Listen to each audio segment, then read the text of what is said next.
Power -10 metre की होती है, यानी इसका आंसर होना है फर्स्ट।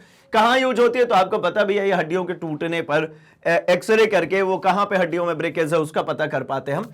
तो खैर 2 3 4 1 है ना, 2 3 4 1 हमारा है आंसर।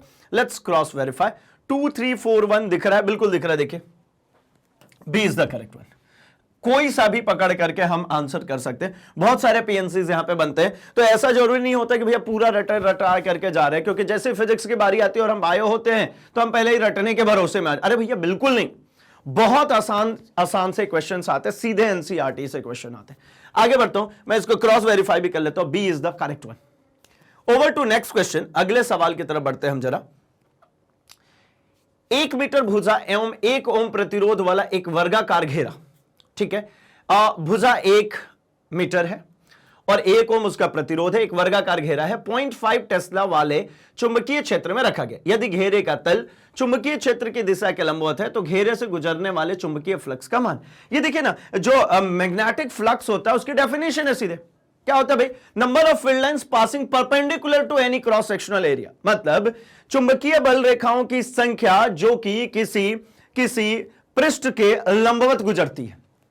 तो यहां पे ऐसा ही कुछ कहा जा रहा है भाई, ये एक 1 metre by 1 metre by 1 metre का ये घेरा है, ये 1 मीटर इसकी एक भुजा है, ठीक है, 1 ओम इसका प्रतिरोध है, मतलब एक साइड दिया गया है, एल जो गिवन है वो कितना गिवन है भाई, 1 मीटर हमारा गिवन है, ठीक है, और इसके साथ में जो रेडियस, जो इसका प्रतिरोध का मान जो गिवन है ना, वो है हमारा प्रतिरोध का मान कितना है भैया, ये हो जाएगा हमारा 1 ओम, और इस वर्गाकार घेरा है तो मतलब यहां पर एरिया मुझे निकालने की जरूरत पड़ेगी ही, क्योंकि भैया एरिया के लंबवत चलना है, तो एरिया होता क्या है, length into width, length into length ही अल्टीमेटली भुजा स्क्वायर, तो भैया ये 1 का ही स्क्वायर होगा ना, तो ये हो जाएगा 1 स्क्वायर मीटर, है ना। अब इसके बाद में जो हमारे पास में मैग्नेटिक फील्ड दी गई है, बी का जो मान दिया गया 0.5 टेस्ला गिवन है।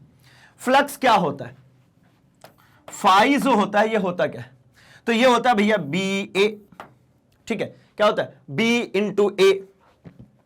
अब बी और ए की वैल्यू यहां पर गिवन है, b a cos theta, ultimately b की वैल्यू है 0.5, ए की जो वैल्यू है ये कितना है भैया 1 इंटू कॉस कितना, तो 0 डिग्री, कॉस 0 डिग्री की वैल्यू कितनी होती है 1, तो ये फाइनली आंसर कितना होगा 0.5, क्या हो जाएगा 0.5, तो 0.5 वेपर, 0.5 वेपर, मतलब D option is the correct one. सीधे सीधे मल्टीप्लाई, कोई कैलकुलेशन नहीं, कोई टफ टिपिकल काम नहीं होता भाई, बहुत ही आसानी से क्वेश्चन सॉल्व होते हैं, कहीं पर भी कोई टफ टिपिकल काम नहीं है, ठीक है। ये था हमारा एक वर्गाकार जिससे हमें फ्लक्स निकलने थे, है ना, नंबर ऑफ फील्ड लाइंस यहां से हमारी पास होनी थी। चलिए ये हो गया, अगले सवाल पे बढ़ते हैं, क्वेश्चन नंबर 3। 10 मीटर लंबाई एवं 10⁻⁻² अपॉन में रूट पाई मीटर त्रिज्या वाले किसी तांबे के तार का वैद्युत प्रतिरोध 10 ओम है। 10 वोल्ट प्रति मीटर तीव्रता वाले किसी विद्युत क्षेत्र के लिए तार का धारा घनत्व कितना होगा। ये ऐसे जो डेटा दिए जाते हैं ना, इसे घबराना नहीं है। ये जो डेटा गिवन होता है, मैं हालांकि है ना थोड़ा सा इसको सिस्टमैटिकली सॉल्व करने वाला हूं, ऐसे डेटा से घबराते नहीं। ऐसा जो डेटा दिया जाता है वो आता इसी के लिए है ना कि वो कट पिट करके बराबर हो जाए। आइए देखिए अभी क्वेश्चन में समझ में आएगा। मैं कह रहा हूं कि लंबाई जो है एल जो गिवन है, एल कितना गिवन है भाई, तो 10 मीटर गिवन है, और हमारे पास में त्रिज्या जो गिवन है, ठीक है ना, त्रिज्या जो गिवन है किसकी, वायर की मोटाई है ये, ठीक है, वायर की जो मोटाई है मतलब रेडियस ऑफ वायर है 10⁻⁻² अपॉन में रूट पाई, ठीक है, ये मीटर। क्या वैद्युत प्रतिरोध मतलब जो हमारे पास में रेजिस्टेंस जो गिवन है वो कितना है 10 ओम है, और 10 वोल्ट प्रति मीटर है ना, 10 वोल्ट प्रति मीटर तीव्रता वाले किसी वैद्युत क्षेत्र में, ठीक है, 10 वोल्ट प्रति मीटर है ना विद्युत क्षेत्र की तीव्रता है, ठीक है। तो ये हमारे पास में हो गया। अल्टीमेटली ये ई जो लिख रहा हूं ये है क्या भाई, तो ये होता है हमारे पास में वोल्टेज पर यूनिट लेंथ, प्रवणता है ये, है ना, ये क्या है V अपॉन में L, इसको हम क्या कहते हैं भाई, ये विभव प्रवणता कहलाता है भाई। ये कितना गिवन है, ये गिवन है 10, ठीक है। तो धारा घनत्व की बात हो रही है, मतलब हमसे पूछा जा रहा J निकाल दीजिए, J कितना होगा बता दीजिए, धारा घनत्व कितना होगा। तो J जो होता है धारा घनत्व, घनत्व क्या होता है भाई, तो J जो होगा ये देखिए धारा घनत्व, घनत्व के लिए फॉर्मूला कितना तो आसान है। घनत्व कैसे निकालते हैं, मैं कहता हूं धारा का घनत्व निकालना है तो धारा बटा में क्षेत्रफल, धारा बटा में क्या लिख दो, क्षेत्रफल। अब धारा जो होगा है ना I अपॉन क्षेत्रफल, क्षेत्रफल की अगर हम बात करते हैं, ठीक है, ठीक है, तो क्षेत्रफल कितना A, I अपॉन A। अब एरिया मुझे यहां पर कैलकुलेट करनी है, क्या करनी पड़ेगी, मुझे इस तार की एरिया कैलकुलेट करनी पड़ेगी, और ऊपर आई गिवन है तो आई भी यहां पर मुझे दिख नहीं रहा है, तो आई भी कैलकुलेट करने के लिए हमें थोड़ी सी मेहनत करनी पड़ेगी। आई को अगर मैं लिखता हूं v इक्वल्स टू क्या होता है, ओम्स लॉ क्या कहता है भैया, v equals to I R, तो आई इज इक्वल्स टू क्या हो जाएगा, v अपॉन में आर, आई इक्वल्स टू क्या हो जाएगा, v अपॉन में आर, और v अपॉन में आर की जो वैल्यू है ये गिवन है, ये देखिए v अपॉन में r की वैल्यू हमारे पास में यहां पर गिवन मिल जाएगी, ठीक है, क्योंकि लेंथ कितना गिवन है भाई 10 मीटर, तो इसके अकॉर्डिंगली हम यहां पर v अपॉन r की वैल्यू को सिंपली यहां पर रख सकते हैं, और यहां से हमारा फाइनल रिजल्टेंट मिल सकता है। कैसे, तो देखिए अगर मैं v की जगह पर लिखना चाहूंगा तो क्या बनेगा, तो a को अलग से निकाल लेते हैं, और हमारे यहां पर है ना इसको अलग से पुटअप करते हैं, तो मैं पहले रखता हूं i की जगह पे, ये हो जाएगा हमारा v अपॉन में r अपॉन में ये है a, ठीक है, तो v अपॉन में r, ठीक है ना, तो इसको मैं एक लाइन और आगे बढ़ाता हूं, v अपॉन में ये हो गया आर ए, v की जगह अगर यहां से लिखते हैं तो क्या लिखेंगे, ये देखिए इस वाले रिलेशन से, v इज इक्वल्स टू क्या है, e टाइम्स ऑफ l, तो v के लिए मैंने लिख लिया e times of l upon में R A, j equals to E L upon R A की वैल्यू हमें रखनी है, हमारा आंसर मिल जाएगा। अब a अलग से कैलकुलेट करके ले आ लेता हूं, है ना, क्योंकि वहां पर वो बड़ा लेंदी सा बन जाएगा, तो मैं यहां पर a अलग से कैलकुलेट कर लेता हूं। a कितना मिलेगा भाई, तो a होता है पाई आर स्क्वायर, पाई को तो ऐसे ही छोड़िए, है ना, a भाई तार की मोटाई की बात करेंगे, ठीक है, तो तार की मोटाई की अगर हम बात करेंगे एरिया ऑफ क्रॉस सेक्शन ही होगा ना, ये जो होगा ये एरिया ऑफ क्रॉस सेक्शन ही होगा, ये अल्टीमेटली ये ऐसा तार दिया हुआ है और इसकी बात करना है मुझे एरिया ऑफ क्रॉस सेक्शन की, तो एरिया ऑफ क्रॉस सेक्शन की मैं बात करूंगा तो आर स्क्वायर की जगह ये देखिए क्या दिया 10⁻⁻² अपॉन में रूट पाई का स्क्वायर।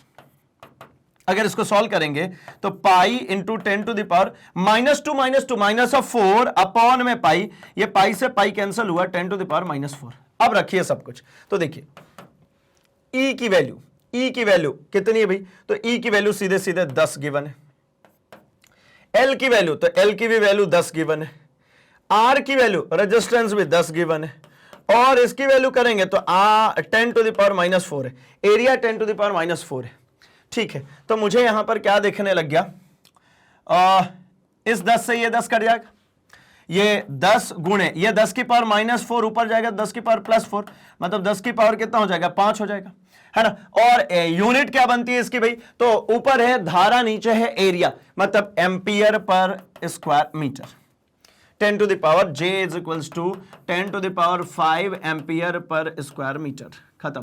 आंसर चेक कीजिए बी 10⁵ एम्पियर पर मीटर पर square metre, basically b is the correct one. Done, चलिए आगे बढ़ते हैं अगले सवाल पे। मैंने बोला था ना ये जो कैलकुलेशन के लिए जो नंबर्स दिए ना ये बड़े आसान दिए जाते हैं, जानबूझ के दिए जाते हैं। आपको पाई की वैल्यू भी देखिए उन्हें कटा दी थी, उनको है ना पाई की वैल्यू से भी मतलब नहीं था, पाई भी कैंसिल करा दिया था।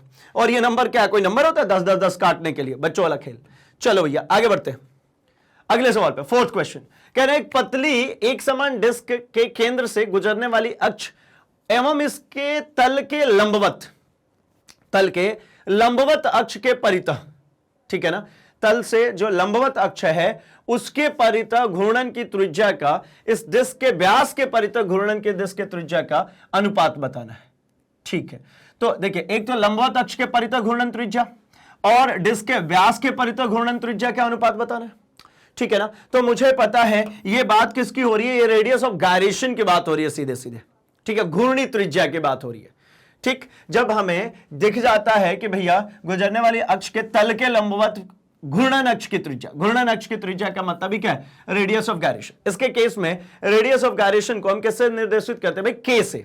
किससे कहते हैं, के से इंट्रोड्यूस करते हैं। तो मैं कहता हूं कि K1, के जो होता है वो डायरेक्टली प्रोपोर्शनल, ऐसा भी लिख सकते हैं, के जो होता है ये डायरेक्टली प्रोपोर्शनल होता है किसके, अंडर रूट ऑफ आई के। ये रेडियस ऑफ गायरेशन है भाई। तो मतलब यहां पे समझ में आ रहा है K1 अपॉन में K2 की मैं बात करूंगा तो ये बराबर हो जाएगा किसके, I1 अपॉन में I2 के। अब बारी इसकी आती है कि I1 और I2 को तो निकालना पड़ेगा, जड़त्वीय आघूर्ण निकालना पड़ेगा भाई। तो ठीक है, जड़त्वीय आघूर्ण अगर मैं निकाल लेता हूं तो यहां से मुझे K1 और K2 की वैल्यू मिल जाएगी। तो जड़त्वीय आघूर्ण I1 की अगर मैं बात करता हूं तो देखिए क्या होने वाला है। देखिए मैं कहता हूं जड़त्वीय आघूर्ण I1 मैं कहता हूं किसके, I1 किसको कहता हूं भाई, मैं कहता हूं लंबवत अक्ष के परितः घूमने वाली, है ना, I1 ये किसके लिए बात हो रही है, मतलब लंबवत अक्ष के परितः। तो ये I1 जो होता है किसके लिए, डिस्क की बात हो रही है। तो डिस्क को होता है भैया mr²/2, ये तो हमें टेबल से सीधे सीधे याद है ना, कितना होता है mr²/2। और इसी तरीके से जड़त्वीय आघूर्ण किसके लिए भैया, तो व्यास के परितः, दूसरा है ना डिस्क के व्यास के परितः। तो जड़त्वीय आघूर्ण I2 ये किसके लिए निकालना है भैया, तो ये कह रहे हैं हम व्यास के परितः, इसको मैं लिखूं तो ये I2 ये व्यास के परितः मतलब mr²/4, r और उधर में आधा हो जाए मतलब 4, ठीक है। तो अब कितना बन गया, तो ये लीजिए ना K1/K2 which is equals to ये mr² तो सेम ही है, खैर ठीक है लिख लेता हूं mr²/2 होल अपॉन mr²/4, ये mr² से mr² कैंसिल हुआ, K1/K2 की अगर बात करेंगे तो ये ऊपर चला जाएगा 4, है ना, 4 में कितना बचेगा भैया 1, 4/1 बचने का मतलब कितना हो गया 2/1, मतलब कितना बचा 2:1, कितना बचेगा 2:1, यानी ऑप्शन में दिख रहा है, बिल्कुल दिख रहा है भैया, c option is the correct one, 2:1। ये रेडियस ऑफ गायरेशन से सीधे क्वेश्चन था, ठीक है। किससे क्वेश्चन है भाई, अच्छा एक सेकेंड, होल्ड ऑन, ये हमारा 4 से, ये भी तो 2 बार में कट चुका है ना, ये 2 बार में कट चुका है, तो 2/1 यानी √2:1 भाई, D is the correct one, है ना। छोटी सी मिस्टेक और गेम बिगड़ जाएगा भैया। तो ये देखिए, ये रेडियस ऑफ गायरेशन वाले पोर्शन से सीधे सीधे क्वेश्चन है, ठीक है। रेडियस ऑफ गायरेशन में हमने यही सीधे सीधे पढ़ा है, ये स्टेटमेंट है भाई, ये सीधे स्टेटमेंट है, इसको स्टार पॉइंट भी कराया मैंने कि भाई जो रेडियस ऑफ गायरेशन होता है वो डायरेक्टली प्रोपोर्शनल होता है किसके, इनर्शियल, है ना, जड़त्वीय आघूर्ण के, ठीक। जो घूर्णी त्रिज्या है वो डायरेक्टली प्रोपोर्शनल होती है जड़त्वीय आघूर्ण के। चलिए तो आगे बढ़ता हूं अपने 5th क्वेश्चन पे। कह रहे बल की विद्युत रेखाओं एवं समविभव तल के बीच का कोण कितना होता है। देखिए बल की विद्युत रेखाओं की बात करें और समविभव तल की बात करें तो इनके दोनों के बीच का कोण पता करना है। तो देखिए ना, विद्युत रेखाओं मतलब अल्टीमेटली मैं कहता हूं कि एक समविभव तल पे किया गया कार्य हमेशा 0 होता है, ठीक है ना।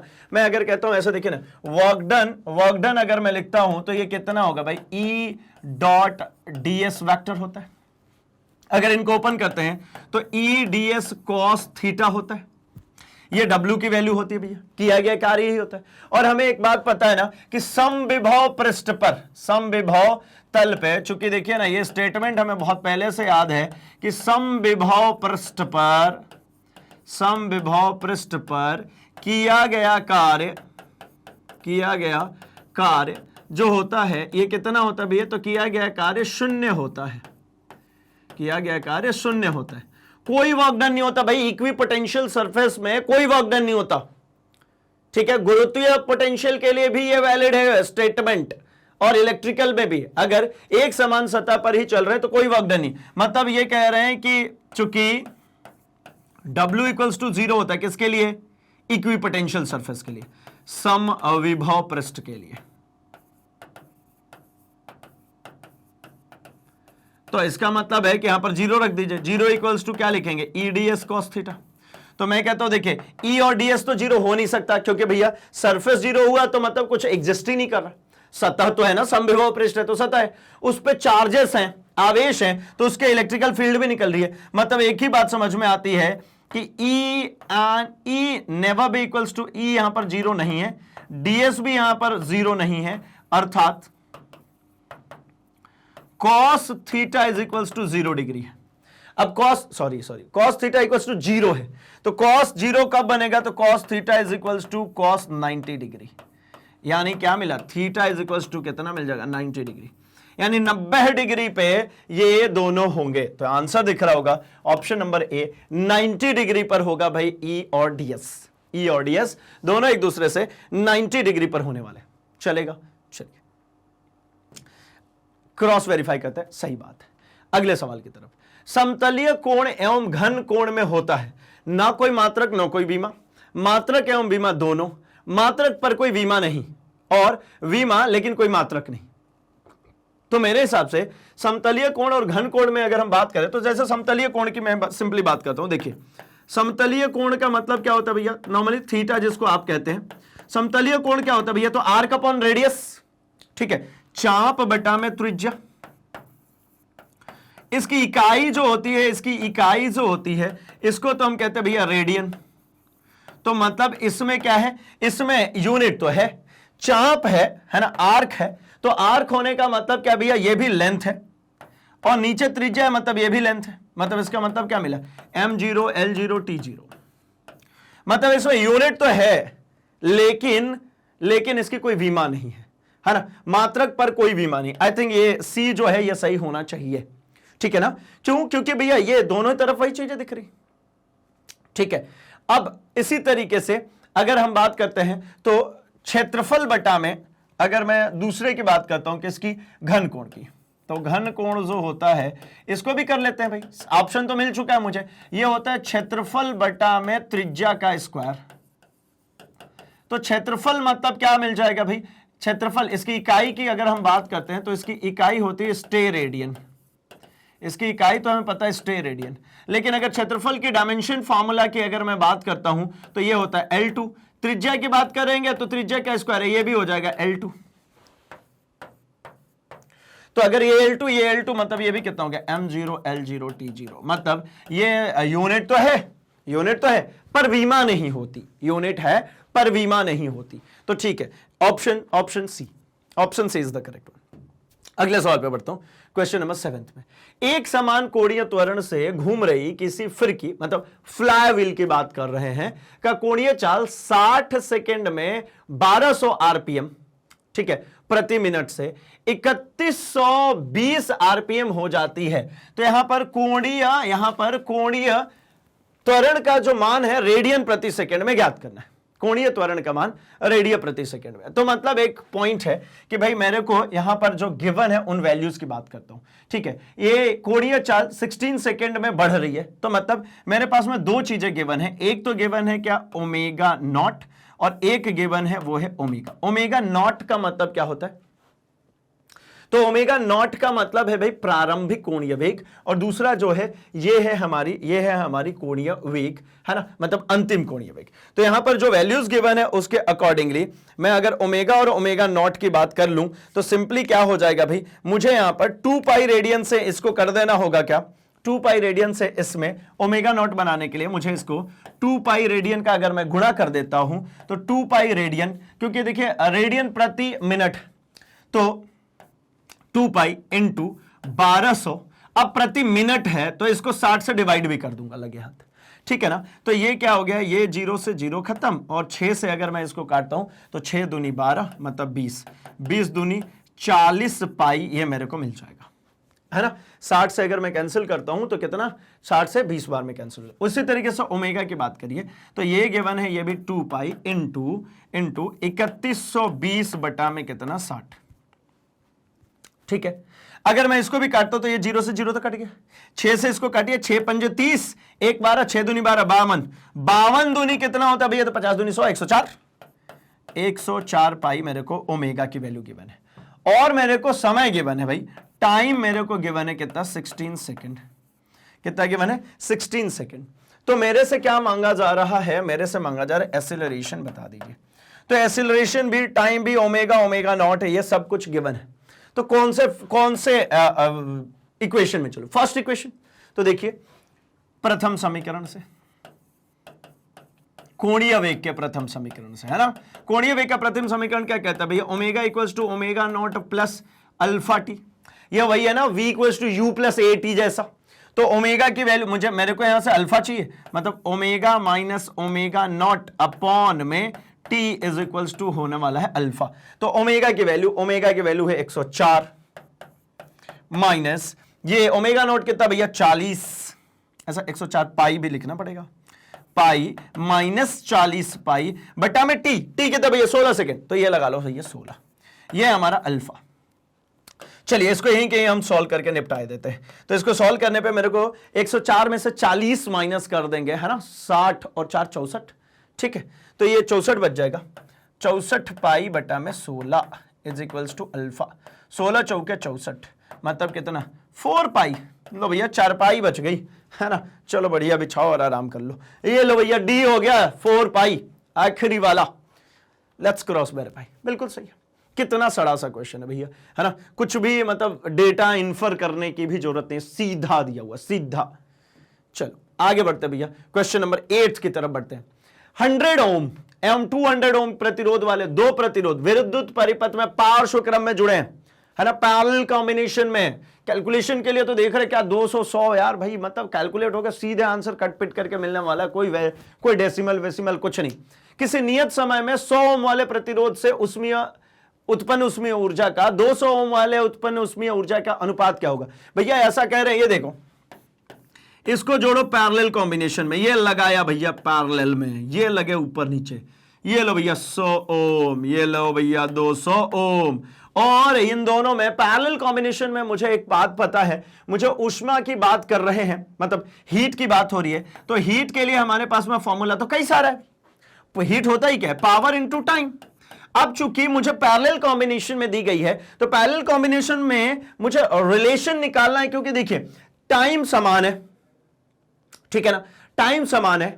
तो ये पावर में ही हमारे पास V मिलने वाला है, मेरे पास I भी मिलने वाला है, मेरे पास R भी मिलने वाला है। तो इसको R के टर्म्स में तो व्यक्त करना पड़ेगा, तब तो मेहनत होगी, तब तो पता चलेगा हीट और रेजिस्टेंस के बीच में क्या रिलेशन है।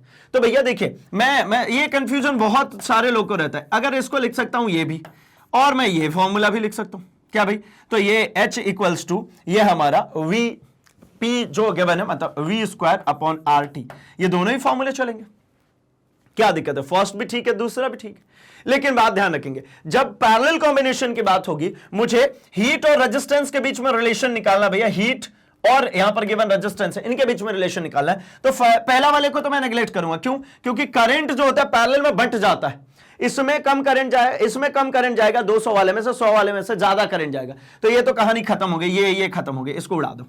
अब बचा कौन, H equals to V² upon RT। अब इसमें मेरे को समझ में अगर आता है, देखिए चूंकि समांतर क्रम में पैरेलल कॉम्बिनेशन में V कांस्टेंट होता है, टाइम इन्होंने खुद ने कहा है कि भैया एक समान समय में, तो H is inversely proportional to R। लो तो हो गई बात खत्म, मतलब H100 अपॉन में H200 इज इक्वल्स टू क्या मिलेगा, 1 अपॉन में R, इनवर्स रिलेशन है, मतलब R100 और 200 वाले का R कितना चला जाएगा, R200, खत्म होगी बात। तो हीट पहले वाले का दूसरे से, मतलब 100 वाले का हीट 200 वाले से अगर आप बात करेंगे, तो ये 200 है, ये 100 है, कट करके क्या बचा 2:1, खत्म बात, 2:1, D is the correct one. ये देख करके आंसर करना था, इतना सॉल्व ही नहीं करना था, ये इतना सॉल्व भी नहीं करना था भैया, देख के सीधे आंसर करना था। क्या चाहिए अब क्या मांगता है जनता भैया, ये लो होगा ये डी, है ना। 8 क्वेश्चन सही निपटा दिया अपन ने। चलो आगे बढ़ते। 9th क्वेश्चन, नगण्य भार एवं 10 मीटर लंबाई वाली किसी दृढ़ छड़ के दोनों सिरों पर क्रमशः 10 किलोग्राम और 20 किलोग्राम द्रव्यमान वाले दो पिंड लगे हैं, ठीक है। तो 10 किलोग्राम द्रव्यमान वाले पिंड से निकाय के द्रव्यमान केंद्र की दूरी क्या है। ये भी भैया एनसीईआरटी के सॉल्व्ड एग्जांपल्स में आपको ये सेम ऐसा ही क्वेश्चन अवेलेबल है। ये देखो ना, अगर आपके सामने ऐसा क्वेश्चन अगर आता है कभी भी, तो आप एक को तो मान लो यही केंद्र पर ही, और एक यहां पर ले लो, मतलब एक को मूल बिंदु पर रख दिया। किसको मूल बिंदु पर, ये 10 kg वाला है मूल बिंदु पर, और ये हमारा 20 kg वाला है जो कि हमें आगे की तरफ हमने रख दिया। ये कह रहे हैं नगण्य भार है और 10 मीटर की लंबाई है, मतलब इस पूरे छड़ की यहां से यहां तक की जो लंबाई है वो कितना भैया 10 मीटर। ये इसको इसमें ज्वाइन भी कर देता है ना, ये इसी छड़ पे रखा हुआ है, ये वाले छड़ पे, ठीक है। तो जब ये एक्स एक्सिस पर ऐसे मैंने रखा हुआ है, ये 10 मीटर है, तो मैं कहता हूं कि जो इसका द्रव्यमान केंद्र है वो यहां कहीं पर होगा, ये यहां पर सेंटर होगा। तो यहां से यहां तक की जो ये दूरी है, सपोज इससे जो ये दूरी है, ठीक है ना, ये मैं x कह लेता हूं, तो इससे जो ये दूरी बची होगी, ये वाली जो दूरी होगी, ये कितना होगा भैया, तो ये कह लूंगा मैं कि ये 10 - x होगा, ये इतनी दूरी पर होंगे। खैर मैं अगर इसके लिए फॉर्मूला लिखता हूं, चूंकि ये केंद्र पर ही रख लिया है, तो XCM centre of mass XCM वो एक्सिस पर रखे नहीं, एक्स पर रखा है, तो ये क्या मिलता है भाई मुझे, तो ये होता है m1x1 plus m2x2 upon m1 plus m2। अगर यहां पर बात करूं m1 की तो 10 kg है और रखा कहां है भाई, तो इसी पे, इसकी दूरी, ये इसको अभी हटाता हूं, मैं घूर्णी अक्ष के परितः की बात कर लेता हूं। तो एक अक्ष के परितः घूमना है तो ये अक्ष पर ही यहीं पर रखा हुआ है ना, तो इसके केस में x1 की वैल्यू कितनी है भैया, 0। अब यहां पर m2 20 है और x2 कितना है, यहां से यहां तक में दूरी कितनी है, 10 मीटर, तो इसको रख लिया भैया 10 मीटर अपॉन में m1 10 है प्लस m2 20 है, लो भैया हो गया, ये तो 0 हो गया, ये हो गया भैया 200 बटा में 30, खत्म 20:3, ठीक है, मतलब 20 बटा में 3 मीटर। ऑप्शन नंबर डी दिख रहा होगा, 20 अपॉन में 3 मीटर है इसका करेक्ट आंसर, सीधे फॉर्मूला, ठीक है। मेरे हिसाब से ये तो 10th क्लास में भी फॉर्म था, है ना, हालांकि इस फॉर्म में नहीं था, बट ठीक है। आगे बढ़ते हैं अगले पॉइंट पर, अगले सवाल के ऊपर, क्वेश्चन नंबर 10 पे 10वां प्रश्न। अच्छा लो भैया आ गया ग्राफ, है ना, ग्राफ जैसे ही दिखता है ना आंखें बिल्कुल चौंधिया जाती है, क्योंकि वो सही होना ही है ना, कोई सवाल ही नहीं पैदा होता। ग्राफ दिख जाए तो समझ लो भैया सही होना, गलत होने का कोई सवाल नहीं। आइए देखिए ना, क्वेश्चन पढ़ते हैं। नीचे दिखाए गए चित्रानुसार कोई आदर्श गैस मान एक समान अवस्था से आरंभ करके 4 अलग अलग प्रक्रमों से गुजरती है। यह प्रक्रम रुद्धोष्म, समतापीय, समदाबीय एवं समायतनिक है। 1 2 3 4 ये ग्राफ दिए हुए। वक्र जो रुद्धोष्म प्रक्रम को निरूपित करता है। रुद्धोष्म का मतलब क्या होता है भाई, रुद्धोष्म जरा देखिए, जरा समझते हैं हम इसको, है ना। रुद्धोष्म का अगर टुकड़ा करेंगे ना तो ये रुद्ध है और उष्मा है, ये 2 लोग हैं। रुद्ध मतलब क्या भैया, रोकना, और उष्मा को, किसको रोकना है, उष्मा को, मतलब एक ऐसा निकाय जिसमें उष्मा का आदान प्रदान ना हो, उष्मा का आदान प्रदान ना हो। तो इसमें से कौन ग्राफ आपको ऐसा निरूपित कर रही है जिसमें उष्मा का आदान प्रदान नहीं हो रहा है। तो देखिए फर्स्ट वाले में तो मुझे दिख रहा है कि भैया सेम वॉल्यूम पे ये सेम वॉल्यूम में प्रेशर बहुत हाई दिख रही, और फोर्थ वाले में दिख रहा है भैया कि प्रेशर कांस्टेंट है, वॉल्यूम चेंज हो रही है। तो फर्स्ट और फोर्थ तो खत्म हो गया, अब बचे कौन, थर्ड और सेकंड। तो थर्ड में और सेकंड में देखेंगे तो ये देखिए ये कांस्टेंटली आगे की तरफ बढ़ रही, मतलब यहां पर PV इक्वल्स टू, जो हम लिखते हैं PV इक्वल्स टू, है ना, nRT, ये दोनों कांस्टेंट है, मतलब PV प्रोपोर्शनल टू क्या दिख रहा है भैया, T के, यानी इसमें टाइम जो टेम्परेचर रहने वाला है वो कैसा होने वाला है, कांस्टेंट। मतलब आपको सिंपली क्या बात करनी है कि PV इक्वल्स टू कैसा बनना चाहिए भैया, कांस्टेंट बनना चाहिए, तो ही हम कहेंगे कि वो रुद्धोष्म है। तो PV कांस्टेंट किसके केस में बनी, ये सेकंड के केस में। अब देखिए इसके बाद ये कैसी होगी, ये कांस्टेंट होगी।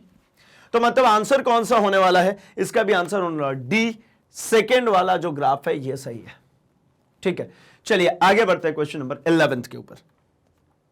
11वां प्रश्न, प्रत्यावर्ती धारा AC स्रोत का शिखर वोल्टेज मान कितना होगा, है ना। प्रत्यावर्ती धारा AC का शिखर वोल्टेज मान, तो ये तो सीधे सीधे है ना भाई, क्या हम RMS वैल्यू की बात कर रहे हैं, तो भैया Vrms की अगर हम बात करते हैं तो ये V0 अपॉन √2 होता है, या मैं V0 अपॉन √2 क्या, मैं सिंपली सीधे सीधे लिखूं तो √2 टाइम्स ऑफ, ठीक है ना, √2 टाइम्स ऑफ क्या देखने को मिल जाएगा भाई, Vrms। तो सीधे हो गया भैया इसका आंसर क्या, ए। RMS मान क्या होता है, और √2 टाइम्स ऑफ होता है सीधे सीधे RMS मान का, AC स्रोत के RMS मान का √2 टाइम्स होता है भैया शिखर वोल्टेज, ठीक है, पीक वैल्यू, ठीक।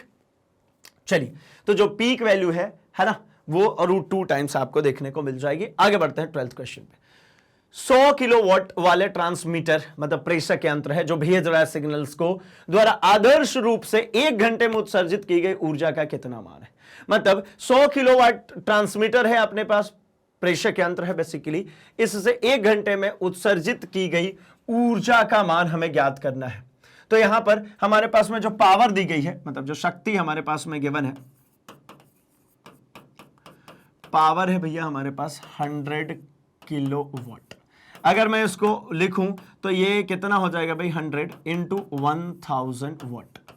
इसको और तरीके से लिख लिया जाता है तो P इज इक्वल्स टू 1 2 3 4 5, मतलब 10 की पावर 5 वाट। सीधे ये कितना हो गया, 10 की पावर 5 वाट। और 1 घंटे में, है ना, टाइम की वैल्यू जो गिवन है वो कितने गिवन है, 1 आवर गिवन है। तो मेरे से पूछा जा रहा है कि उत्सर्जित की जाने वाली ऊर्जा बता दीजिए, यानी E इक्वल्स टू क्या होता है, तो E होती है पावर इंटू टाइम, सीधे E equals to power into time. अब इसको अगर मैं करता हूं तो 1 घंटा मतलब 60 इंटू 60 सेकेंड, लो भैया हो गया, पावर मतलब 10 की पावर 5 इंटू 60 मतलब 3600 सेकेंड्स, यानी 36 पर 2 जीरो ये और 5 मतलब 6 पर पावर 7 है ना, 36 पर 5 और 2 7 मतलब इतना जूल। ठीक है, ये हो गई हमारी एनर्जी, ये लो 36 इंटू 10 की पावर 7 जूल। ठीक है, कितना तो डायरेक्ट क्वेश्चन है ना, बिल्कुल सिंपली आगे बढ़े, है ना, चेक कर लेते हैं। C is the correct one. Over to next question, over to question number 13वें प्रश्न पे कह रहे हैं अर्ध तरंग दृष्टकारी के प्रयोग में यदि निवेश इनपुट, है ना, निवेश इनपुट यानी जो इनपुट हम दे रहे हैं वो अगर 60 हर्ट्ज है तो आउटपुट कितनी होगी। तो देखिए ना, तरंग अर्ध तरंग दृष्टकारी है भाई, अर्ध तरंग दृष्टकारी में देखिए एक सिंपली समझा देता हूं मैं, अगर ये फुल वेव रेक्टिफायर है ना, पूर्ण तरंग, तो ये तो ऐसा हो जाता है, इसका भी ये चेंज हो जाएगा, ये भी ऐसा हो जाएगा, ये भी ऐसा हो जाएगा, यानी अपने आप को इसकी फ्रीक्वेंसी कैसी होगी, हाफ होगी। जो पहले यहां से यहां तक में जाके रिपीट हो रही थी वो आधी ही देर में रिपीट होने लगी। लेकिन अर्ध तरंग दृष्टकारी में क्या हो गया, ये फुल तरंग हो गया, ये कैसे क्या हो गया भाई, ये फुल वेव हो गया, ये हो गया हमारा फुल वेव यानी पूर्ण तरंग दृष्टकारी। लेकिन अगर अर्ध तरंग दृष्टकारी है तो इसके केस में देखिए, ये पॉजिटिव वाले को तो ये पार करेगा, नेगेटिव वाले के लिए ये कुछ नहीं मिलेगा भाई, आधा ही करेगा ना, ये ऐसा पार हुआ, ये वाला ऐसा ही रहेगा, फिर ये पार करेगा लेकिन फिर ये ऐसा ही रहेगा। तो अगर मैं देखूं तो इसका अभी टाइम पीरियड तो उतना ही है, ये यहां से यहां तक में जो चल रहा है अपने आप को अब इसके बाद रिपीट कर रहा है ना, फिर इसके बाद रिपीट करेगा ना, तो टाइम पीरियड तो सेम रह गया, टाइम पीरियड सेम रह गया, मतलब फ्रीक्वेंसी ऐसी रह जाएगी, सेम रह जाएगी। यानी कह सकते हैं अर्ध तरंग दृष्टकारी में फ्रीक्वेंसी चेंज नहीं होती है, सीधे A is the correct one, 60 hertz. तो 13 का आंसर क्या मिल जाएगा, ए 60 हर्ट्ज, 60 हर्ट्ज। ठीक ठीक, चलिए आगे बढ़ते हैं क्वेश्चन नंबर 14 में। यहां पे कह रहे हैं कि √3 अपवर्तनांक वाले किसी कांच के तल पर कोई प्रकाश किरण 60 डिग्री के कोण पर गिरती है। अरे यार क्या क्वेश्चन आ गया, अपवर्तित एवं परावर्तित किरणों के बीच का कोण कितना होगा। भाई एक बात हमेशा ध्यान में रख लीजिए, है ना, इसके केस में एक ब्रिस्टर लॉ है ये, ठीक है, ब्रिस्टर लॉ। इसके तरीके से क्या होता है कि अपवर्तित और परावर्तित किरण के बीच में हमेशा ही अगर एक किरण ऐसा, हालांकि ऐसा नहीं बनाते, ठीक है, ऐसा बना लेते हैं, इसके ऊपर एक किरण आपतित हुई, ये यहां से परावर्तित हो गई, और कुछ किरणें क्या हो गई भैया, यहां से अपवर्तित हो गई। तो हमेशा ही ये अपवर्तन और परावर्तन के ये बीच का जो कोण होता है ना, ब्रिस्टर लॉ के अकॉर्डिंगली हमेशा कितना होता है भैया, 90 डिग्री। ये हमेशा कितना होता है, 90 डिग्री। ठीक है, ये सदैव इन दोनों के बीच में कोण जो बनता है वो 90 डिग्री बनता है, ये हमारे ब्रिस्टर लॉ है। ठीक, चलिए तो इसका आंसर भी मुझे मिल गया, ए इज 90 डिग्री। बढ़ते 15th वाले क्वेश्चन की तरफ, 15वें प्रश्न की तरफ। दी गई नाभिकीय अभिक्रिया में अवयव एक्स की बात करनी है, एक्स क्या है, ठीक है। ऑप्शन में जो गिवन है उसके अकॉर्डिंगली क्वेश्चन के लिए क्या है, तो एन ए कितना है 1122 एक्स ई प्लस और वी। तो इसका मतलब है कि भैया यहां पर जो मेरे पास z की वैल्यू है, z कितना है भाई, तो z है यहां पर, z है कितना 11, और ये प्लस हो रहा है, तो मतलब इसमें क्या करूंगा, z प्लस 1, एक ही प्लस हो रहा है भाई, तो z प्लस 1 कितना हो जाएगा भैया, ये 11 हो जाएगा। मतलब जो नया बन रहा है उसकी z की वैल्यू कितनी है, 11 - 1 यानी कितना है 10। ठीक है, कितना है भैया 10, तो ये 10 होगा। और ये जो अपने एक ए जो है 22, इसमें कोई चेंजेस नहीं, इसमें कोई चेंजेस नहीं दिख रहा, कहीं भी चेंजेस नहीं दिख रहा इसमें, तो ए में तो कोई चेंजेस ही नहीं है। तो मतलब ये वाले ऑप्शन तो ऐसे ही कट गए, ये वाले ऑप्शन तो ऐसे ही कट गए, है ना, 11 12 ये तो कट गए, दो ही ऑप्शन बच रहे थे, एक 10 एनी और 10 एनी। लेकिन यहां पर 23 था, यहां पर 22, मैंने बोला इसमें कोई चेंजेस नहीं आ रहा भाई, कहीं दिख ही नहीं रहा, यहां पे स्टेटमेंट में कोई चेंज नहीं है। तो इसका मतलब क्या चलेगा, ए 22, है ना, मतलब N E 10 N E 22। Option number क्या मिलेगा, ऑप्शन नंबर ए इसके लिए करेक्ट होगा। ओवर टू क्वेश्चन नंबर 16, 16वें प्रश्न के ऊपर हम बढ़ते हैं। 16वां प्रश्न कह रहा है भैया कि यदि किसी खिंची हुई रस्सी में तनाव का प्रारंभिक मान का 2 गुना हो जाए, है ना। मतलब जो T1 है उसको अगर मैं T कहता हूं और तो T2 कितना हो जाएगा भाई, तो ट्वाइस ऑफ T हो जाए, यही कह रहे हैं ना। ठीक है, तो इस रस्सी पर चलने वाली अनुप्रस्थ तरंग के प्रारंभिक और अंतिम चालों का अनुपात बता दीजिए।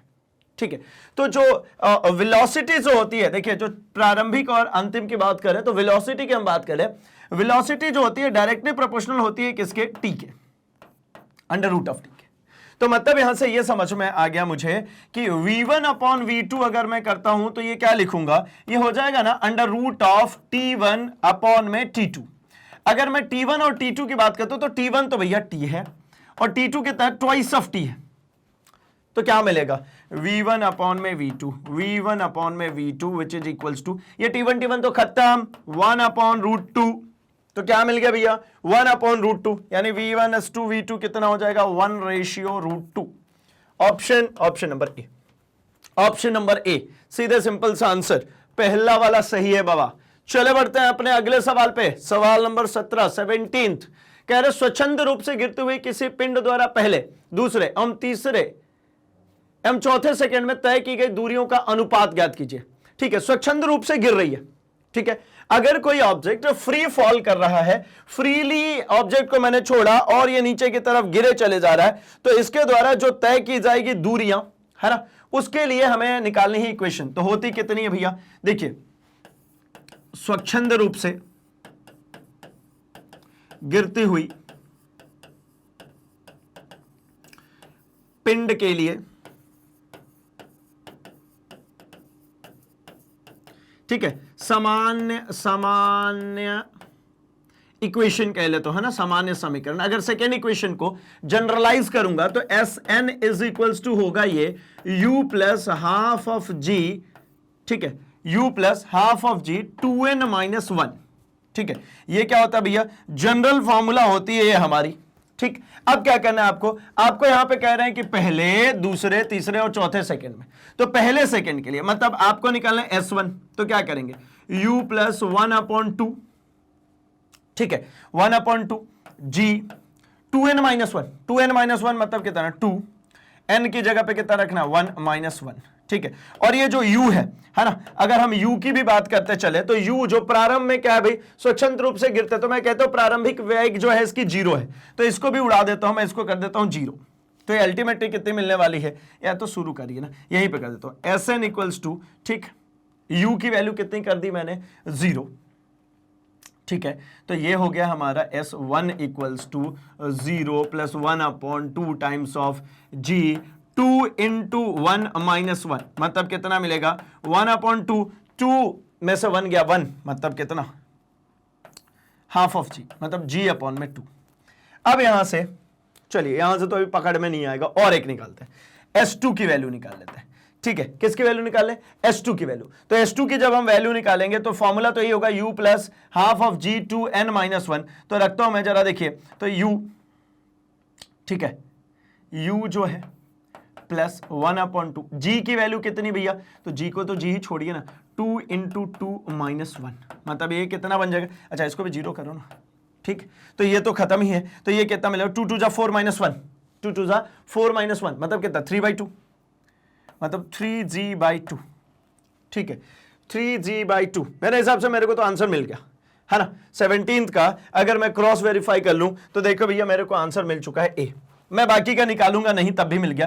ये देखिए g/2 है या 3g/2 है, तो g/2 कैंसिल होगा, 1/3 तो दिख रहा है, 1/3, बाकी किसी में दिख ही नहीं रहा, तो खत्म हो गई ना आंसर।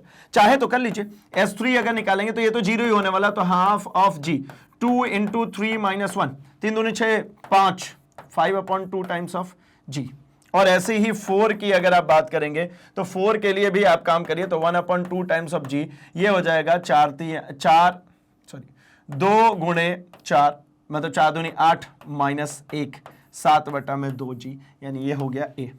ठीक है, 2 ऑप्शन भी वेरीफाई हो गए थे, तो वहां से हमारा आंसर हो जाएगा। ठीक है ना, इसलिए मैं हर बार कहता हूं कि भैया बहुत स्मार्टली हमें एग्जामिनेशन सेंटर में क्वेश्चंस को करना होता है। क्विक आंसर अगर करना है तो आपको इसी तरीके से जाना होता है कि जहां से आपको ट्विस्ट मिला वहीं तक करके खत्म, अगले सवाल पे। अगला सवाल है ER, आपेक्षिक परावैद्युतांक एंड म्यू आर अपेक्षिक पारगम्यता वाले पदार्थ के माध्यम से जब प्रकाश गुजरता है तो प्रकाश का वेग प्रकाश का वेग v कितना होगा? तो भैया देखिए ना, अगर c निर्वात में प्रकाश की चाल है, ठीक है ना, c जो है निर्वात में अगर प्रकाश की चाल है, तो मैं कहता हूं कि ये हमारा जो देखने को मिलेगा, ठीक है ना, वेलोसिटी c अपॉन, ठीक है, ये हो जाएगा c upon under root of, ठीक है, epsilon r into mu R के बराबर। ठीक है, ये रिलेटिव है, मैं सीधे सीधे उठा करके इसको यूज कर ले रहा हूं, है ना, नहीं तो हम इसको भी अगर चाहेंगे तो इसको हम इसके जो स्टैंडर्ड फॉर्म होता है म्यू नॉट म्यू आर के टर्म्स में रख सकते हैं। ठीक, तो ये मुझे क्या मिलने वाला भाई, सीधे सीधे बी ऑप्शन करेक्ट ऑप्शन होने वाला है, बी सीधा सीधा सिंपली सही है। अगले सवाल पे बढ़ते हैं। अगला सवाल है 19वां। माना हाइड्रोजन परमाणु के प्रथम और द्वितीय उत्तेजित अवस्थाओं में इलेक्ट्रॉन की जो ऊर्जा है क्रमशः T1 व T2 है। ठीक है, परमाणु के बोर मॉडल के अनुपात के अनुसार T1 और T2 क्या होगा? देखिए, उत्सर्जन अवस्था के अकॉर्डिंग, मतलब एनर्जी और यहां पर द्वितीय उत्तेजित अवस्था में क्रमशः T1 और T2। ठीक है, तो बोर मॉडल के अनुसार T1 और T2 के बीच में रिलेशन क्या है? तो मैं एनर्जी और टाइम के एनर्जी और इसके बीच में रिलेशनशिप अगर मैं फाइंड आउट करना चाहता हूं तो क्या होती है भाई? देखिए फटाफट से हम लिखते हैं। तो भाई एनर्जी जो है हमारा होता है कितना, -13.6 अपॉन में n स्क्वायर इलेक्ट्रॉन वोल्ट। अब यहां पर एनर्जी को T1 T2 से डिनोट करें तो भैया लिख दो ना इसी को T। अच्छा, ये तो कांस्टेंट ही रहने वाला है ना, प्रथम और द्वितीय उत्तेजित अवस्था में। क्या कह रहे हैं? परमाणु के प्रथम एवं द्वितीय उत्तेजित अवस्थाओं की बात अगर आप कर रहे हैं तो भाई ये तो सेम ही रहने वाला है, इसमें तो कोई चेंजेस आने वाला नहीं है। ठीक है, तो मैं एक काम करता हूं, मैं कहता हूं सीधे सीधे T जो है ये इनवर्सली प्रोपोर्शनल है 1/n स्क्वायर के, नेगेटिव इसी कांस्टेंट के साथ जाने तो मेरे से अगर मांगा जा रहा है T1 अपॉन में T2 तो क्या लिखूंगा मैं? यहां पर लिख सकता हूं ना इसको N2 का स्क्वायर अपॉन में N1 का स्क्वायर। क्या क्या? N2 का स्क्वायर अपॉन में N1 का स्क्वायर। ठीक है, तो प्रथम एवं द्वितीय उत्तेजित अवस्थाओं में इसके अनुपात हमें ज्ञात करने हैं। ठीक है, प्रथम और द्वितीय उत्तेजित अवस्थाओं में इसके अनुपात हमें ज्ञात करने हैं। तो प्रथम उत्तेजित अवस्था, ठीक है, प्रथम उत्तेजित अवस्था, इसका मतलब क्या हुआ भाई? तो पहले ऑर्बिट में तो है, किसमें जा रहा है भाई? द्वितीय, दूसरे वाले ऑर्बिट में जा रहा है। तो मतलब ये हो जाएगा हमारा N2 की वैल्यू 2 का स्क्वायर, और द्वितीय उत्तेजित अवस्था मतलब सेकंड से कहां जाएगा? थर्ड में जाएगा। तो थर्ड में थर्ड का स्क्वायर, मतलब ये कितना हो गया? 9/4, यानी T1 अपॉन T2 क्या हो जाएगा? 9/4। ये क्या मिलेगा? 9/4, यानी ऑप्शन नंबर कौन सा? बी करेक्ट हो जाएगा। ठीक है ना भाई, प्रथम उत्तेजित अवस्था का मतलब होता है फर्स्ट ऑर्बिट को छोड़कर के सेकंड में जाएगा, और द्वितीय उत्तेजित अवस्था का मतलब सेकंड छोड़कर के थर्ड में जाएगा, इसलिए ये थर्ड और ये सेकंड चलेगा। तो ये हो गया 9/4, option number B is the correct one. बढ़ते हम अपने अगले प्रश्न की तरफ। अगला प्रश्न जो हमारा है प्रश्न संख्या 20। यहां पर कह रहे हैं कि जब किसी प्रकाश वैद्युत धातु पर V एवं V/2 आवृत्तियों वाले, हालांकि न्यू एवं न्यू/2 आवृत्तियों वाले दो एकल वर्णीय प्रकाश आपतित होते हैं तो उनके निरोधी विभव, मतलब स्टॉपिंग पोटेंशियल की बात हो रही है, Vs/2 और Vs हो जाते हैं। तो इनके लिए देहली आवृत्ति की बात हो रही है ना, इसके लिए देहली आवृत्ति की बात हो रही है। अच्छा, ये दोनों ही एक ही मेटल है। ठीक है, तो एक सीधी सिंपल सी बात है कि इन दोनों के लिए जो वर्क फंक्शन होने वाला है, दोनों के लिए वर्क फंक्शन जो मिलेगा वो मुझे सेम मिलने वाला है। ठीक है ना, वर्क फंक्शन जो मेरे को मिलने वाला है वो कैसा मिलेगा भाई? दोनों के लिए वर्क फंक्शन मुझे सेम मिलेगा। तो एक काम करता हूं, मैं वर्क फंक्शन के टर्म में सीधे इसकी इक्वेशन लिख लेता हूं। तो वर्क फंक्शन के टर्म में सीधे hν is equals to work function, है ना, प्लस सीधे क्या हो जाएगा भाई? तो ये हो जाता है हमारा μ0 E। ठीक है, और अगर मैं इसी तरीके से सेकेंडली बात करता हूं तो यहां पर ये μ0/2E है, और दूसरे में कहता हूं कि ये μ0 कितना कर देना? 2। ठीक है, तो ये हो जाएगा W प्लस μ0E। अगर इन दोनों को हम सॉल्व करते हैं तो मुझे यहां से देखने को मिल जाता है कि W = जो मिलेगा मुझे वो मिल जाएगा 3/2hν। अब अगर मैं इसको कंपेयर करता हूं hν0 से तो ये 3/2hν, मतलब μ0 की जगह पे यहां पर कितना है भैया? तो 3/2 टाइम्स ऑफ ν। खत्म बात, है ना। कितना दिख रहा है भाई? 3/2 टाइम्स ऑफ ν, मतलब B is the correct one. ठीक है, ठीक है, चलिए ये दो इक्वेशन थी, दोनों इक्वेशन को सॉल्व करने पे मुझे 3/2 वर्क फंक्शन की सीधे सीधे वैल्यू मिल जाएगी। चलिए तो भैया यहां से ऑप्शन जो होगा इसमें जो मिलने वाला है बी है, ठीक है, इसका जो आंसर है, इसका आंसर है भैया बी,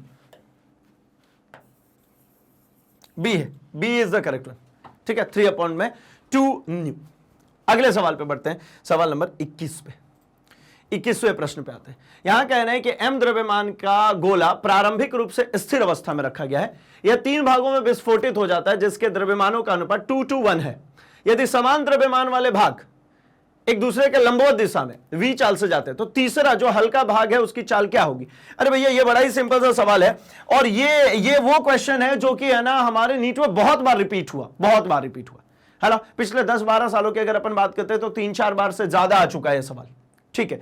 चलिए तो देखिए ना, इसके लिए मैं ऐसा कुछ कह रहा हूं कि ऐसा मान लीजिए ये जो है जैसे आपका रेशियो में देता है ना, एक कांस्टेंट मान करके बराबर कर दिया करो, ठीक है। तो मैं कहता हूं ये जो टोटल जो द्रव्यमान होगा वो मैं कह देता हूं 2k plus 2k plus 1k is equals to total द्रव्यमान m के बराबर हो जाएगा।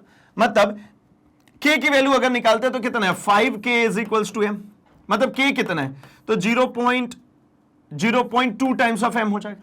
इसको नीचे भेजेंगे तो 1/5 हो जाएगा।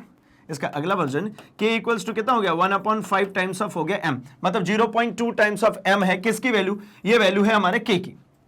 अब कह रहे हैं कि भैया ये k की वैल्यू हमें यहां पर मिल गई तो इसके साथ में रख दीजिए, अर्थात जो द्रव्यमान मेरे को मिलने वाला है m1 जो मिलने वाला है वो कितना हो जाएगा 2 × 0.2 m, मतलब कितना 0.4 m। ऐसे ही m2 जो मिलेगा ये भी 2 × 0.2 m, मतलब ये भी 0.4 m। ये दोनों एक दूसरे के लंबवत चल रहे हैं, तीसरे की बात करना चाह रहा, मतलब m3 की बात करूं तो m3 सीधे 1 है, मतलब ये कितना हो जाएगा भाई 1 × 0.2 m, है ना। तो ये 0.2 m ये हो गया। अब ये लंबवत चल रहा है, लंबवत चलने का मतलब देखिए ना, ऐसा मान लेता हूं, मैं कहता हूं एक इधर की तरफ चल रहा है, ये हमारा m1 है, ठीक है, ये हमारा m1 है, कितना होगा भाई तो ये 0.4 m का। इधर में चल रहा है हमारा जो है चल रहा है भैया m2 चल रहा है, और ये कितना चल रहा है तो ये भी चल रहा है 0.4 m, और तीसरा वाला ये इधर की तरफ कहीं निकल रहा होगा m3, इसकी हमें बात करनी है, ठीक है। तो इसमें मुझे पता है कि टकराने के पहले के कुल संवेग और टकराने के बाद का कुल संवेग कैसा रहने वाला है, बराबर। तो क्यों ना मैं इसका संवेग निकाल लूं जहां से मुझे इसका फाइनल रिजल्ट मिल सकता है। तो मैं कहता हूं देखिए p equals to √ of px का स्क्वायर प्लस py का स्क्वायर। अब px का स्क्वायर अगर करना है तो मतलब ये क्या हो जाएगा भाई mv स्क्वायर, ठीक है। तो ये हो जाता है हमारा 0.4 mv square plus 0.4 mv square. Finally अगर 0.4 करेंगे तो 0.8 0.8, ठीक है, mv स्क्वायर। अच्छा एक और चीज ये तो इसका स्क्वायर। अब इसको अगर आप करते हैं तो ये कितना मिलने वाला भाई, ये 2 टाइम्स ऑफ 0.4 mv स्क्वायर मिलेगा। तो mv स्क्वायर बाहर आ गया, है ना। mv स्क्वायर से mv स्क्वायर, ये मतलब एक रूट से तो ये बाहर आ जाएगा, यानी ये बचेगा 0.4 mv इंटू √2। अब अगर इसको उठा करके मैं सॉल्व कर लेता हूं, है ना, इसको उठा करके क्या कर लिया जाए, इसको उठा करके कर लेते हैं हम यहीं कहीं सॉल्व, तो मेरे को फाइनल रिजल्टेंट जो मिल जाएगा ये कितना हो जाएगा भाई, तो ये 0.4, ठीक है, mv इंटू 1.4। अब 1.4 को 0.4 टाइम्स मतलब 14 चौके 56, है ना, 14 चौके 56 मतलब 0.56, ठीक है, 0.56। या फिर अगर इसको मैं डेसिमल को वो भी करूं तो मेरे को जो मिल जाएगा ये मुझे रिजल्टेंट, अच्छा इसमें ऑप्शंस देखते हैं, ये √2 के ही टाइम्स में दी गई। तो एक काम करते हैं ना, इसको क्यों मल्टीप्लाई करें, रहने देता हूं मैं, नहीं करता मल्टीप्लाई, इसको इतने पे ही छोड़ता हूं मैं, है ना। ये हमारी किसकी वैल्यू आ रही है, ये हमारी p की वैल्यू आ रही है। तो एक काम कर लीजिए, यहां पे कर देता हूं मैं बचा हुआ सॉल्व। ये p m3 के लिए करें, मतलब ये p3 के लिए अल्टीमेटली कर रहे हैं, तो p3 के लिए अगर आप कर रहे हैं तो p3 मतलब कितना भाई, तो 0.2 टाइम्स ऑफ mv है p3, ये p is equals to P3 लिख लेता हूं, इज इक्वल्स टू अल्टीमेटली कितना है भैया 0.4 mv मेरे को √2 मिल रहा है। तो ये √2 तो मेरे साथ चलेगा ही, 0.4 mv √2, ये v3 के लिए है बेसिकली, है ना। तो ये m से ये जो m से m और m से m कट गया, 0.2 से 0.4 2 टाइम्स में कट जाएगा, तो ये v3 कितना आ गया भाई 2√2 times of v, 2 times of v, 2√2 times of v, मतलब a is the correct one. a इसके लिए कैसा निकलने वाला है, सही आंसर होने वाला है v3 के लिए 2√2 टाइम्स ऑफ v, तो option number a is the correct one, है ना। अगले सवाल पे बढ़ते हैं हम अपने अगले सवाल नंबर 22 में। क्या कहते हैं, कह रहे जब 60 ग्राम द्रव्यमान वाली किसी वस्तु को किसी नियत बिंदु पर रखा जाता है, ठीक है, तो यह 3 न्यूटन के गुरुत्वीय बल का अनुभव करती है, ठीक है। इस बिंदु का गुरुत्वीय क्षेत्र की तीव्रता का परिणाम, अरे भैया कितना तो आसान हो गया। गुरुत्वीय क्षेत्र की तीव्रता किसे कहते हैं भैया, तो एकांक द्रव्यमान द्वारा महसूस की जाने वाले बल को ही तो कहते हैं। मतलब I इज इक्वल्स टू क्या होता है भैया, F अपॉन में M, क्या होता है I equals to F upon में M। अब F की वैल्यू तो यहां पर 3 न्यूटन सीधे गिवन है, M जो है वो ग्राम में गिवन है, तो उसको केजी में बदलना पड़ेगा, है ना। तो कितना कर दूं मैं, 60 इंटू 10 टू द पावर -3, ठीक है। इसको उड़ाई देते हैं, 60 3 से अगर करेंगे तो 20 3 60, ठीक है ना। तो ये फाइनली कितना हो गया भाई, 1/20 इंटू 10 की पावर ऊपर ले जाइए 3 हो जाएगा, ठीक। तो ठीक है, एक जीरो और उड़ा सकता हूं मैं, ठीक है। तो ये 1/2 टाइम्स ऑफ 10 की पावर कितना है ये, तो ये एक जीरो खत्म, मतलब 2 बचेगा, यानी ये 1/2 मतलब 0.5, 0.5 इंटू 10 टू द पावर 2, ठीक है, 0.5 इंटू 10 टू द पावर 2, मतलब ठीक है 2 जीरो लगा दीजिए, यानी ये कितना बचेगा भाई, 50 हो जाएगा, 50 न्यूटन प्रति केजी, खत्म, 50 हो जाएगा, 100 अगर मल्टीप्लाई कर देंगे, यानी D is the correct one. कितना आसान है, डायरेक्ट फॉर्मूले पे क्वेश्चन। अगले सवाल पे बढ़ते हैं हम सवाल नंबर 23। नीचे 2 कथन दिए गए हैं। पहला कथन कहता है बायो-सेवर्ट के नियम केवल हमें किसी धारावाही चालक के अत्यंत सूक्ष्म धारा अवयव मतलब आइडियल के चुंबकीय क्षेत्र की क्षमता का व्यंजक प्रदान करता है। दूसरा कहते हैं बायो-सेवर्ट का नियम आवेश Q के कूलाम के व्युत्क्रम वर्ग के नियम के अनुरूप है, जिसमें एक पहला अदिश स्रोत आइडियल द्वारा उत्पन्न क्षेत्र से संबंधित है, जबकि बाद वाला सदिश स्रोत Q द्वारा उत्पन्न क्षेत्र से संबंधित है।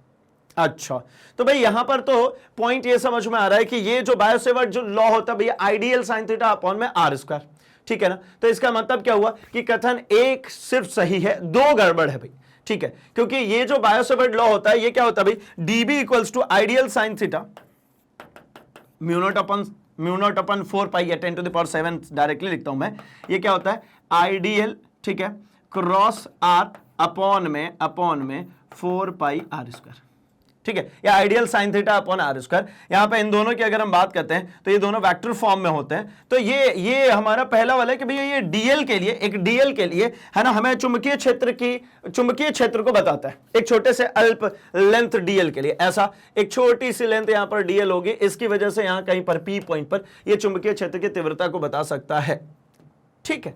तो मतलब पहला कथन सही है, दूसरा जो है वो गड़बड़ है। अगला कह रहे कि R1 एवं R2 त्रिज्याओं, R1 जहां पर बहुत ज्यादा R2 से वाले 2 खोखले चालकों पर समान आवेश है, तो विभव का मान क्या होगा, दोनों गोले पर समान होगा।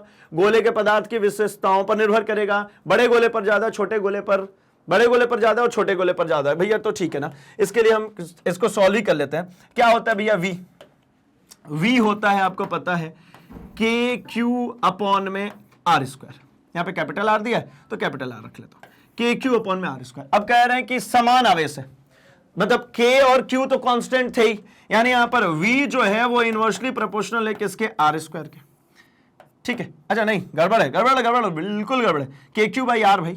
तो ये V जो है इनवर्सली प्रोपोर्शनल है किसके, R के। मतलब मैं अगर लिखता हूं V1 अपॉन में V2, तो V1 के लिए किधर, नीचे R1, और V2 के लिए किधर चला जाएगा, ऊपर R2। अब क्या कह रहे हैं कि R1 बड़ा है R2 से, R1 बड़ा है R2 से, डिनोमिनेटर बड़ा है किससे, न्यूमरेटर से। और मुझे यहां पर यह भी दिख रहा है कि इनवर्स रिलेशन होता है, ये तो सबसे आसानी होता है। R1 बड़ा है किससे, R2 से, तो यहां पर V1 और V2 लिख दो, और आपको जब पता लग गया कि इनके बीच में जो रिलेशनशिप होता है इनवर्स होता है ना, तो पलट दो ना इसको, खत्म। V1 छोटा होगा किससे, V2 से, V1 छोटा होगा V2 से, मतलब R1 बड़ा था, यानी बड़ा गोला पहला था, दूसरा वाला गोला जो था वो छोटा था, है ना। दूसरा वाला गोला जो था वो कैसा था, छोटा था, तो छोटे वाले पे विभव का मान ज्यादा होगा, छोटे वाले पे विभव का मान ज्यादा होगा, छोटे वाले पे विभव का मान ज्यादा होगा, बड़े गोले पर कम होगा, बड़े गोले पर इस पर कैसा होना चाहिए, इस पर कम होगा। ठीक है, गोले के पदार्थ की विशेषताओं की कोई बात ही नहीं है भैया, है ना, इररिस्पेक्टिव होता है इससे, और दोनों गोले पर समान ये नहीं, नहीं नहीं नहीं, नहीं रेडियस पर तो डिपेंड करेगा। D is the correct one. चलिए आखिरी सवाल पे बढ़ते हैं हम इस सेगमेंट के, इस सेशन के। हम आखिरी सवाल नंबर 25 पे, और 25वां कह रहे हैं कि तापमान बढ़ने के साथ विद्युत प्रतिरोध का मान क्या होता है। तो देखिए ना, टेम्परेचर जैसे ही बढ़ाया जाता है ना, तो टेम्परेचर बढ़ाने पे जो इलेक्ट्रॉन्स मतलब जो उसके आवेश होते हैं उनकी रैंडमनेस बढ़ जाती है, या यूं कहो जो एटम्स होते हैं उनकी रैंडमनेस बढ़ जाती है। अब क्या हुआ, चालक में जब रैंडमनेस बढ़ गई, वो कहीं भी चल करके जाएंगे, तो भैया जब रैंडमनेस बढ़ती है तो हमेशा ही चालक का प्रतिरोध क्या हो जाएगा, बढ़ जाएगा। ठीक है, टेम्परेचर बढ़ेगा तो चालक का प्रतिरोध बढ़ जाता है। जबकि यही चीज है ना, अगर अर्धचालक में पूछा जाए तो वहां पे क्या होता है, टेम्परेचर बढ़ाने पे जो बॉन्ड पेयर इलेक्ट्रॉन्स थे वो क्या होने लगते हैं भैया, वो फ्री होने लगते हैं, बॉन्ड्स ब्रेक होगा, इलेक्ट्रॉन्स और होल पेयर्स नए जन्म लेने शुरू कर देंगे, तो वहां पे चार्ज कैरियर्स बढ़ जाते हैं, वहां पे कंडक्शन बढ़ जाता है, रेजिस्टेंस घट जाता है। अर्धचालक में टेम्परेचर बढ़ाने पर रेजिस्टेंस घटता है, चालकता बढ़ती है। लेकिन यहां पर चालक में जब आप टेम्परेचर बढ़ाते हैं तो रेजिस्टेंस का मान बढ़ जाता है और चालकता कम होने लग जाती है। तो क्या दिख रहा है भाई, चालकों के लिए बढ़ता है किंतु अर्धचालकों के लिए घटता है। विद्युत प्रतिरोध का मान देखिए, चालक के लिए क्या होगा, बढ़ जाएगा, और अर्धचालकों के लिए घटेगा। ये ठीक है, चालकों के लिए घटता है नहीं, रैंडमनेस बढ़ जाती है, ना गड़बड़ बात है। चालकों और अर्धचालकों देखिए दोनों के लिए तो सेम हो ही नहीं सकता, तो ये खत्म, पहला वाला सही है। क्या हो रहा है भाई, अर्धचालक में क्या होता है, बॉन्ड्स फ्री होते हैं, इसलिए नए होल पेयर्स इलेक्ट्रॉन्स बनते हैं, मतलब इलेक्ट्रॉन और होल के पेयर्स बनते हैं, है ना, ज्यादा जो चार्ज कैरियर्स होते हैं वो मिल जाते हैं, इसलिए उसमें जो रहता है ना, अर्धचालकों में इसके रेजिस्टेंस घटने शुरू हो जाता है। तो चलिए 25वें का ए करेक्ट ऑप्शन है। चलिए भैया, तो हमने टॉप पहले 25 क्वेश्चंस को हमने निपटा लिया है, बचे हुए और क्वेश्चंस को हम निपटाने वाले हैं अगले अपने सेशन में। ठीक है, तो घबराने और परेशान होने की बिल्कुल भी जरूरत नहीं है। और जितने भी फर्स्ट टाइम हमारे चैनल पर हैं, नीट के जो क्वेश्चन पेपर हैं उनके सॉल्यूशंस को देख रहे हैं, अभी आप 11th या 12th एस्पिरेंट है, मतलब 11th या 12th क्लास में पढ़ रहे हैं और नीट एस्पिरेंट है बेसिकली, तो भैया आपको घबराना नहीं है। आपको क्वेश्चन देख करके आप बात समझ में आ गई होगी कि भाई जितने भी क्वेश्चन आते हैं वो बड़े सिंपल सॉर्टेड क्वेश्चन आते हैं, बड़े ही आसान क्वेश्चन आते हैं, जो आपको हम लोग नोट्स में प्रिपेयर करवा रहे हैं, जो आपको हमारे concept videos, one shot revision videos, MCQs के जरिए आपके सामने दी जा रही है क्वेश्चंस, उसी के फॉर्मेट में यहां पर क्वेश्चन आ रहा है और टू द पॉइंट आ रहे हैं। इसलिए अगेन मैं रिपीट करूंगा कि पूरे रूम को, पूरे कमरे को, जितने की पॉइंट्स हमने लिखवाए हैं वो सारे की पॉइंट्स से भर दो भैया, चार्ट बनाओ, खूब सारे की पॉइंट्स को लिखो, वो सारे की पॉइंट्स से हमारे पास क्वेश्चंस होंगे और वो की पॉइंट्स आपको बार बार रटने घोंटने की जरूरत नहीं है, डायरेक्ट होने वाले। यानी अभी तक में हमने जितने भी क्वेश्चन किए उसमें 3 या 4 लाइन से ज्यादा के सॉल्यूशंस कहीं नहीं बने। तो मतलब जो भी हमारे बायो वाले स्टूडेंट्स हैं जिनको भैया फिजिक्स से डर लगता है, जिनको समस्या आती है, तो मैं आपको यकीन दिलाता हूं कि भैया फिजिक्स से बिल्कुल डरने की जरूरत नहीं है, कहीं पर भी कोई भी समस्या नहीं आने देंगे, और ना ही कोई ऐसा सॉल्यूशन आपके लिए या फिर कोई ऐसा डेरिवेशन मैं लेकर के आता हूं जिसमें आपको कहीं पर तकलीफ आए। तो मतलब मेरे द्वारा जितने भी डेरिवेशंस आपके लिए लाए जाते हैं उसमें मैं मिनिमाइज करने की कोशिश करता हूं कि भैया वेक्टर से जितना बचा सकता हूं मैं बचा लूं, आपको इंटीग्रेशन और डिफरेंशिएशन से जितना बचा सकता हूं बता लूं, नए फॉर्मूले कम याद करने को दूं। तो ये सारी प्रिपरेशन, ये सारी कोशिशें हमारी तरफ से जारी है। सिंपली आपको क्या करना है, तो आपको बने रहना है हमारे channel magnet brains Hindi medium के साथ, जहां पर ये पूरा ही कोर्स कंटेंट आपको फ्री ऑफ कॉस्ट अप्लाई की जाती है। एंड ये पूरे कोर्स कंटेंट जितना भी आप देख रहे हैं सब एनसीईआरटी बेस्ड कोर्स कंटेंट है, मतलब आप किसी भी बोर्ड से हो, सीबीएसई से हो या फिर किसी भी स्टेट बोर्ड से हो, आपको घबराने परेशान होने की जरूरत नहीं है। मैग्नेट ब्रेन्स आपके कोर्स के साथ साथ में कॉम्पिटिटिव की तैयारी भी बराबर से कराते जा रहे हैं। तो फटाफट से भाई इस वीडियो को लाइक कीजिए, चैनल को सब्सक्राइब और इसे अपने दोस्तों में शेयर भी कीजिए। साथ ही साथ जिस तरीके से हमारे YouTube चैनल पे आप बने, इसी तरीके से हमसे जुड़ सकते हैं हमारे social media platform, that is Facebook, Instagram, Twitter, Telegram पर, जहां पर कभी भी किसी भी वक्त आपके जो डाउट्स हैं, आपके जो क्वेश्चंस हैं वो हमसे पूछ सकते हैं। हमारी तरफ से आपको हमेशा उसके सॉल्यूशंस दिए जाएंगे। तो फटाफट से इस सेशन को शेयर कीजिए एंड बने रहिए मैग्नेट ब्रेन्स हिंदी मीडियम के साथ, जहां पर हम और अभी धमाकेदार वीडियोस लेकर के आने वाले हैं। नीट जैसी जितने भी क्वेश्चंस हैं उन सबको भी कवर अप करने वाले हैं। नीट के जो प्रीवियस ईयर क्वेश्चन पेपर है उनको तो हम कर ही रहे। तो मिल रहे हैं इसी वीडियो के अगले सेशन में, जहां पर हम डिस्कस करने वाले हैं रिमेनिंग नीट 2022 के रिमेनिंग क्वेश्चंस की। तो बने रहिए, मिल रहे हैं अपने अगले सेशन में। तब तक के लिए अपना और अपने आसपास सबका बहुत सारा ख्याल रखिए। Thanks for watching.